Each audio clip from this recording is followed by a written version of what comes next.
Good morning and welcome to the Breakfast News on Rajya Sabha TV. I'm Aishwarya Kapoor. Now, India and US agree to deepen cooperation to combat terror as Prime Minister Modi leaves for a 7-day tour of Ireland and the US.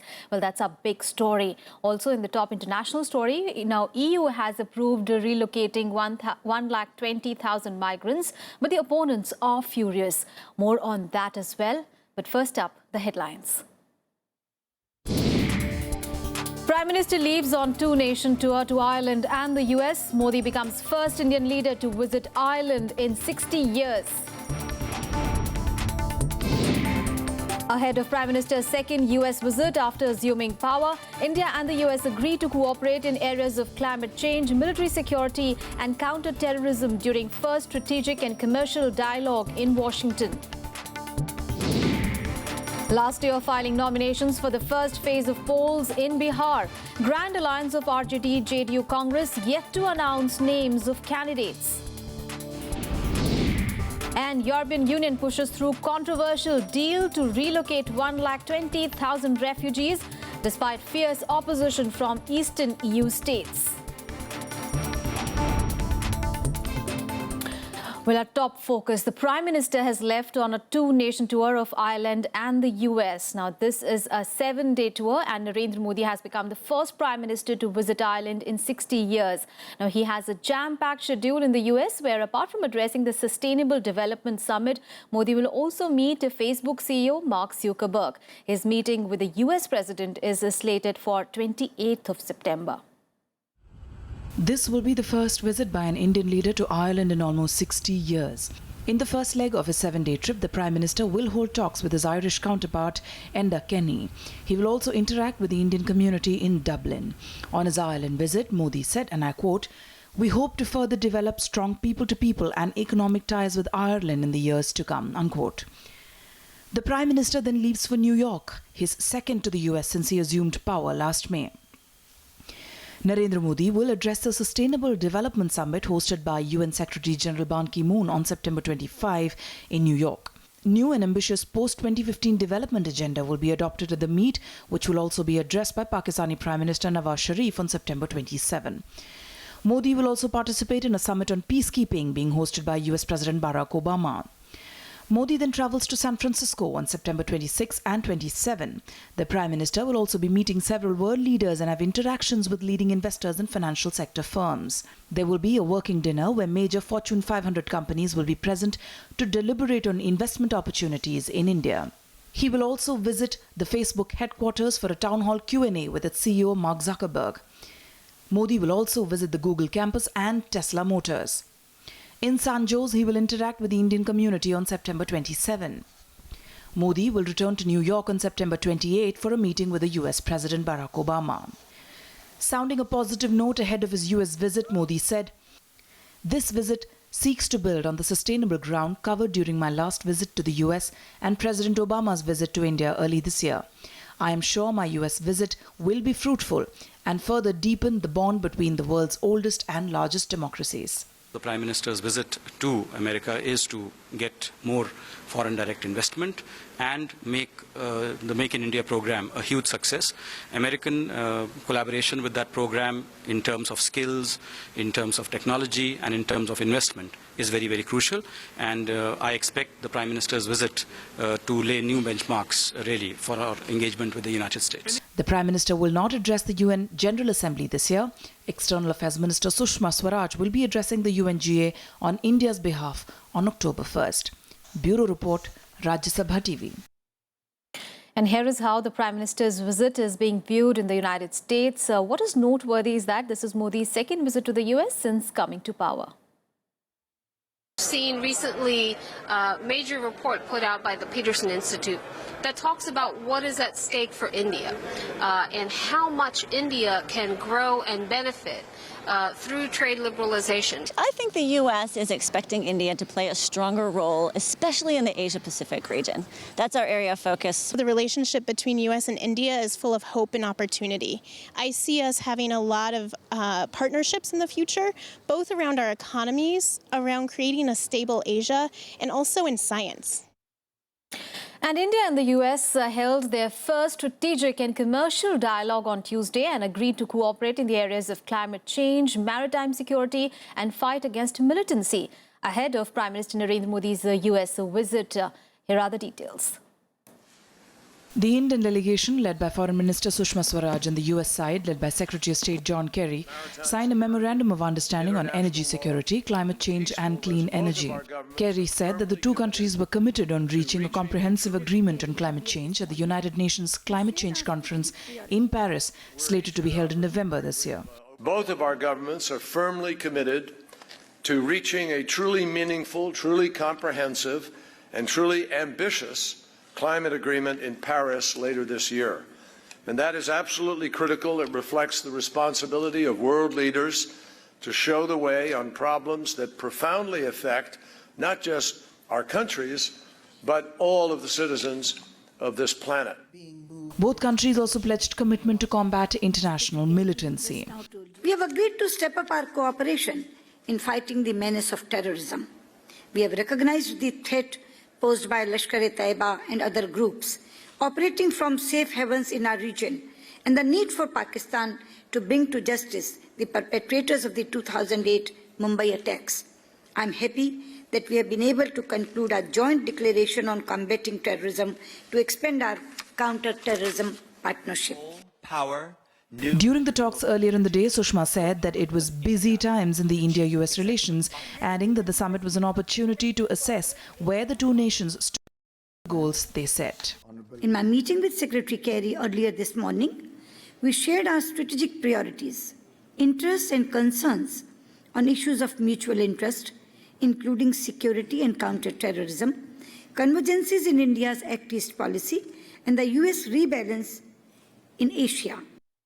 The Indian cabinet on Tuesday cleared the purchase of Boeing's Apache and Chinook helicopters in a deal worth around $2.5 billion. The deal strengthens the status of the United States as one of India's top military suppliers, along with Israel. The United States and India are moving ahead on all fronts, politically, economically, culturally, and from the standpoint of security.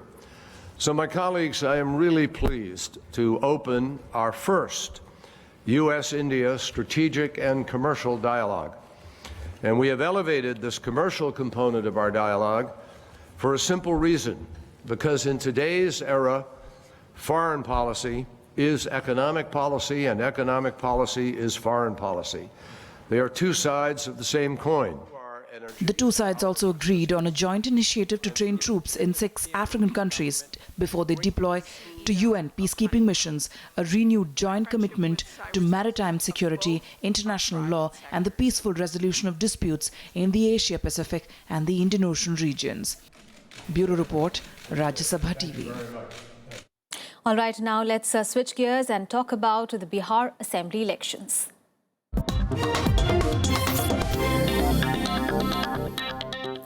Well, it is the last day of filing nominations for the first phase of Bihar elections, and the Grand Alliance, composing of Nitish Kumar's JDU, Lalu Prasad's RJD and Congress, is yet to announce its first list of candidates.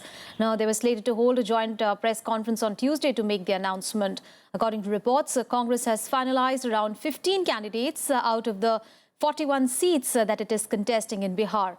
The party has decided the candidates for the 9th constituency going for the polls in the first phase. Voting for the 49 constituencies in the first phase will be held on 12th of October.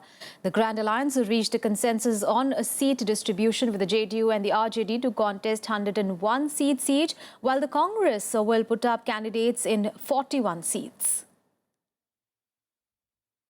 And RJD chief Lalu Prasad has said that no matter what the outcome of the seat equations in the Grand Alliance, Nitish Kumar will be the alliance chief minister. Now, Lalu put to rest any speculation on who will occupy the hot seat, saying that the aim of the Mahagathbandhan is to send the BJP empty-handed from Bihar. In an interview to a private news channel, Lalu said, and I quote him now, irrespective of who wins the largest number of seats, Nitish Kumar will be the chief minister of the Grand Alliance. Our top priority is to ensure that the BJP goes back empty-handed from Bihar, quote unquote. Now, Lalu also targeted the BJP over RSS chief Mohan Bhagwat's suggestion for the review of the reservation policy. Lalu said that the RSS chief's statement makes it clear that they want to abolish reservation for backwards, SCs and STs. He also added that he won't allow that. He accused BJP of trying to appease the upper caste and said it was not able to digest the coming together of two backward caste leaders like him and Nitish Kumar. And with the battle for Bihar heating up, the third front, led by the Samajwadi Party, held a rally in Patna on Tuesday. Uttar Pradesh Chief Minister Akhilesh Yadav lashed out at the state government and the BJP for making what he said were false promises. Now, this was the first visit by any SP leader to the poll-bound state.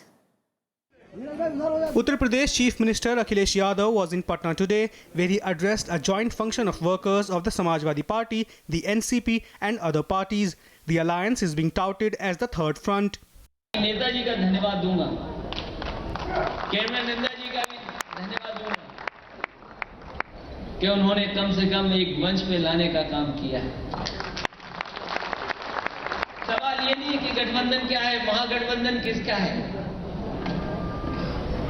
लेकिन अगर पांचों उंगलियों को एक साथ जोड़ने का काम नेताजी ने किया तो बहुत बड़ा काम हुआ।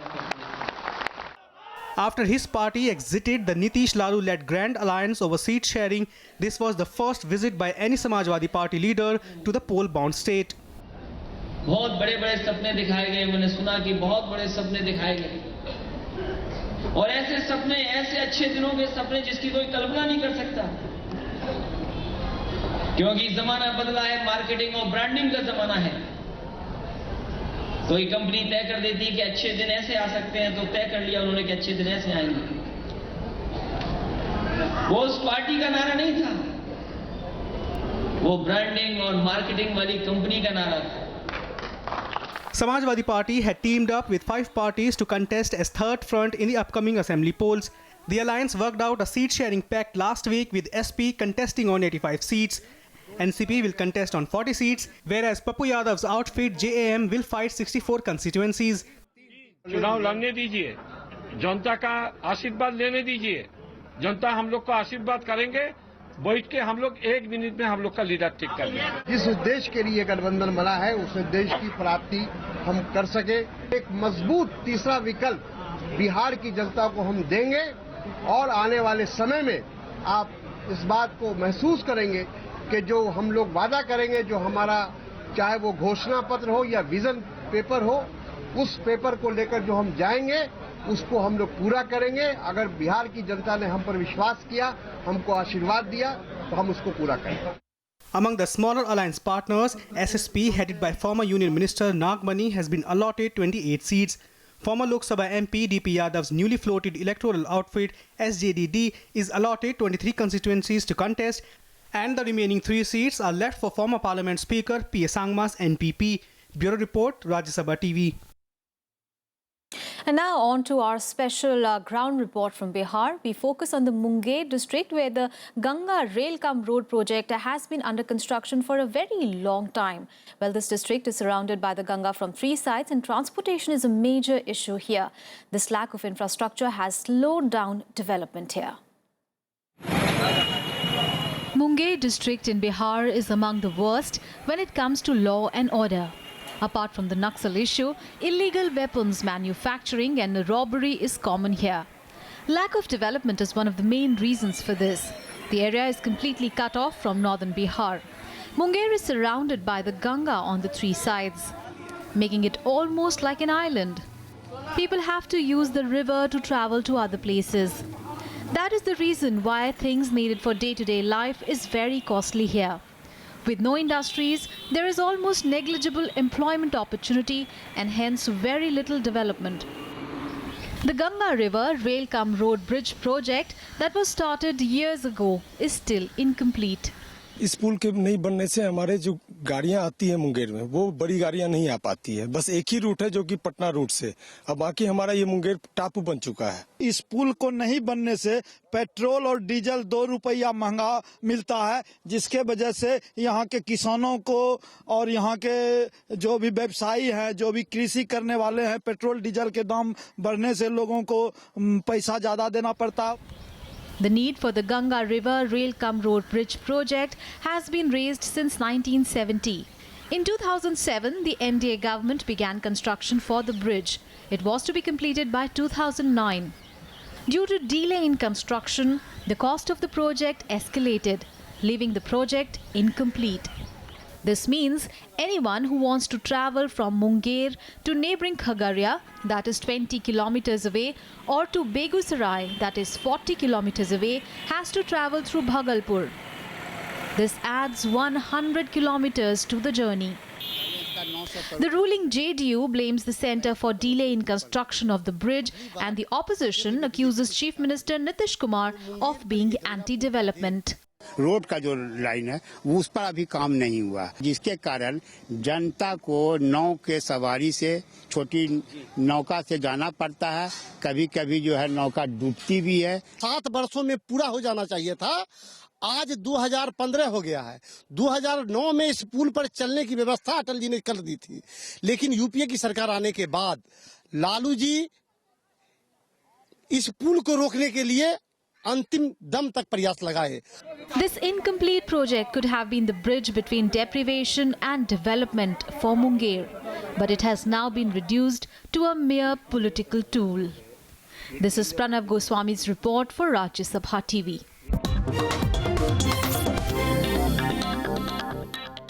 And breakfast news, we'll take a very short break. Coming up ahead, we'll get you all the international stories. Well, the migrant crisis splits the EU as it pushes through a deal to relocate refugees. We'll take a look at that story and much more. Stay with us.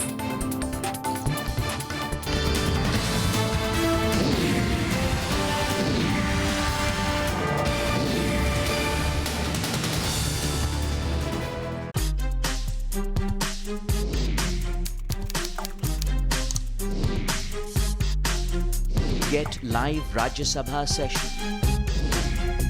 News, views, reports and analysis you can trust on social media. Subscribe, follow, like Rajya Sabha Television. आजादी के बाद कैसे बदला परिवेश, कैसे बनी संसद, कैसे उठा देश। When the world sleeps, India will awake to life and freedom. कौन थे वो लोग जो दे गए हमको शानदार विरासत, लोकतंत्र की मजबूत इमारत। राज्य सभा television.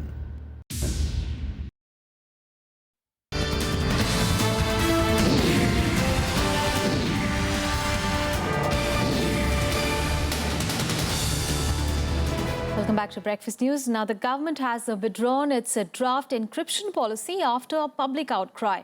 Telecom Minister Ravi Shankar Prasad clarified that it was just a draft and not a policy decision. Well, now a fresh draft will be soon issued. The original proposal said that apps and platforms will have to either register the encryption service that they use with the government or sign up to use government-approved services. After a very public uproar, the government has taken a step back. Just hours after announcing a draft encryption policy, the government has withdrawn it. Yesterday, it was brought to my notice that the draft has been put in public domain seeking comments. I wish to make it very clear that that is just a draft, not the view of the government.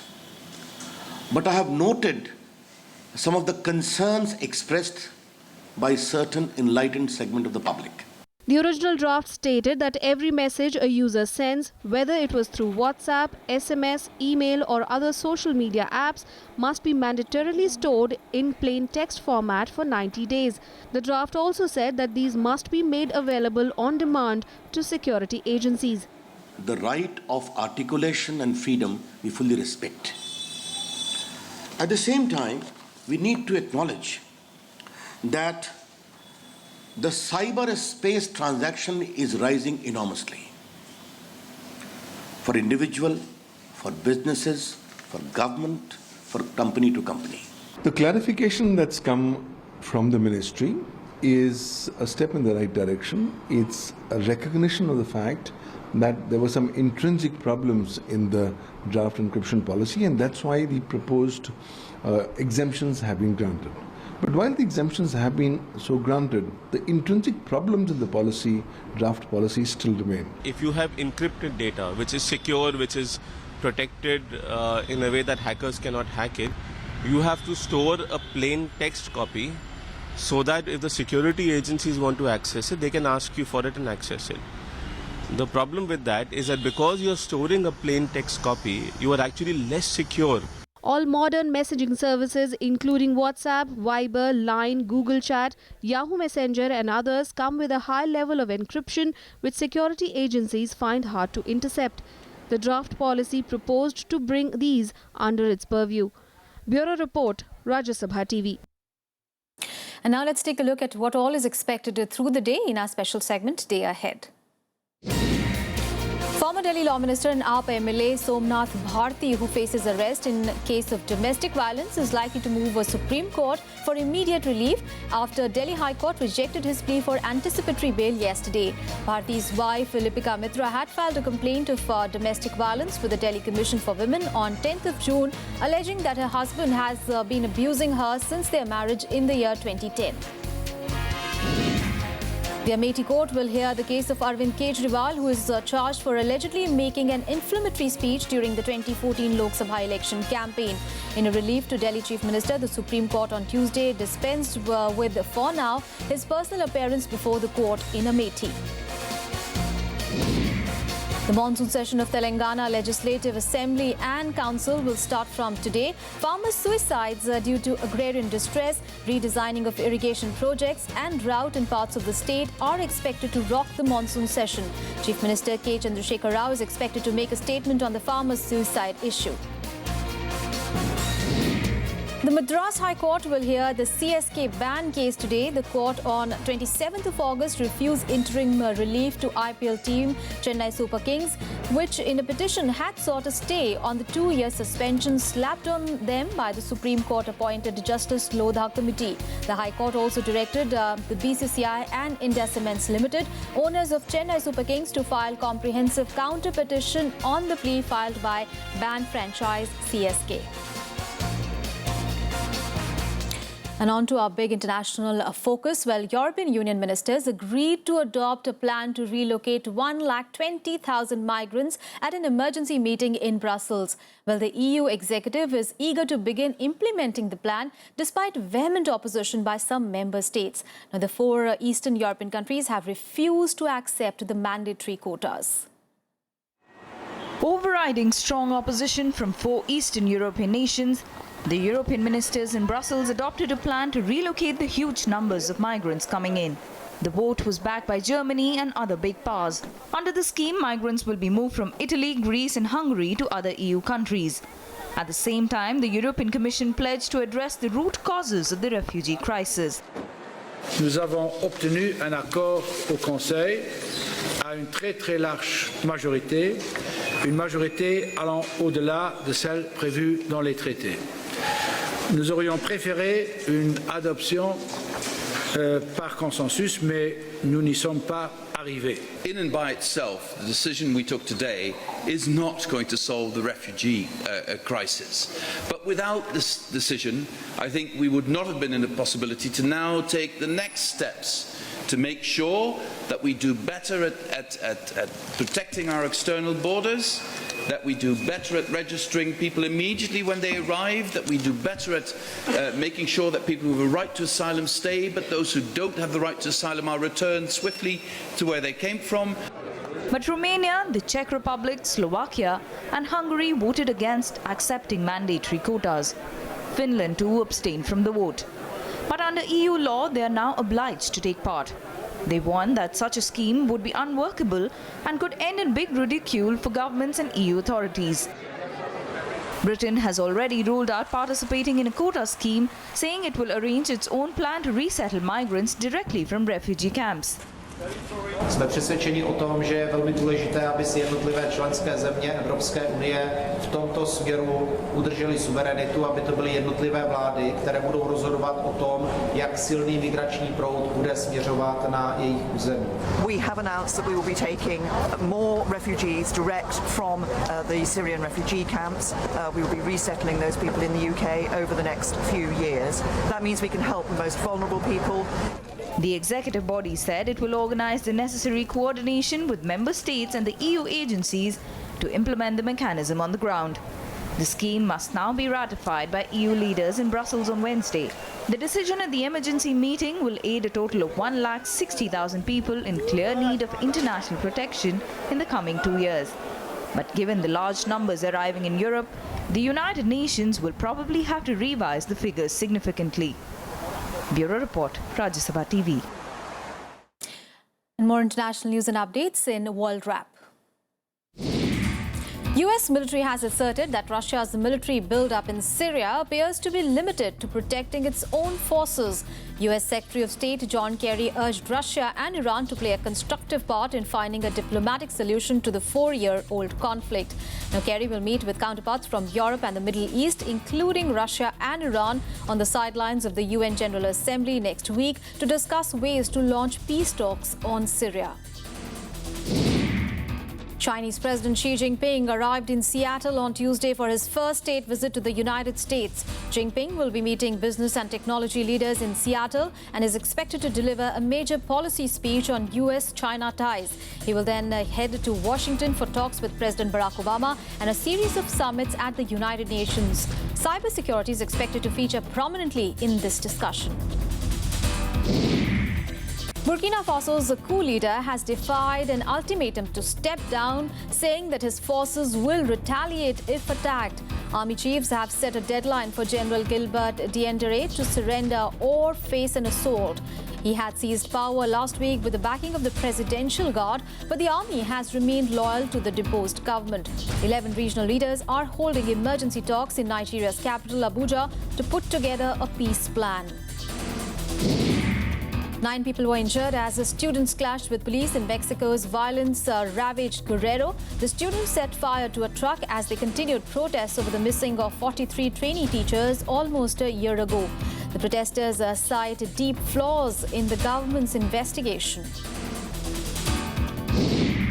Political disputes over spending bills in Brazil have hit the markets as well. Brazil's currency fell to its weakest ever level against the dollar on Tuesday as legislators are set to vote on the controversial bills. The currency has weakened over 34% against the dollar this year. Let's now get you all the sports news in Sports Beat. Former India footballer and member of the 1962 Asian Games gold medal winning squad, Prashanta Sinha, is no more. He was 77 years old and is survived by his daughter. Sinha was admitted to a hospital for last 1 month and was in a state of coma for the past week. A left half, he was best known for being an integral part of India's best ever class of 62 that won the gold medal at the Asian Games under Rahim's coaching. Indian men's hockey team will visit New Zealand to play a 6-match test series starting from 2nd of October. India will play the first 2 matches against the New Zealand A team and the last 4 matches will be played against New Zealand senior team. The tour comes ahead of the all-important Hockey World League final to be hosted by India later this year. India is currently ranked 8th in the world, while New Zealand is placed just a rank above at 7th. India's under-16 football team qualified for the 2016 AFC Championship after they finished as one of the 4 best runners-up of the group stages in qualifiers. India are the hosts of the 2016 AFC Championships, but the team defeated higher-ranked nations Bahrain and Lebanon to enter the main round of the competition on merit. India have been seeded number 1 in the Davis Cup Group 1 Asia-Oceania group despite losing World Group playoff against the Czech Republic. The tournament is scheduled to be held in March next year. Uzbekistan have been seeded 2nd in the zone and the 2 countries will get the first round bites. The other teams in the group are China, South Korea, New Zealand and Pakistan. Robert Lewandowski's 5 goals in just 9 minutes helped defending champions Bayern Munich win 5-1 against Wolfsburg in Bundesliga on Wednesday. Lewandowski came on at a half-time with the Bayern Munich trailing 1-0. With this performance, the Polish striker recorded the fastest 5 goals scored by one player and the fastest hat-trick in Bundesliga history. Well, that's all in this edition of Breakfast News. Have a great day ahead. Thanks for watching.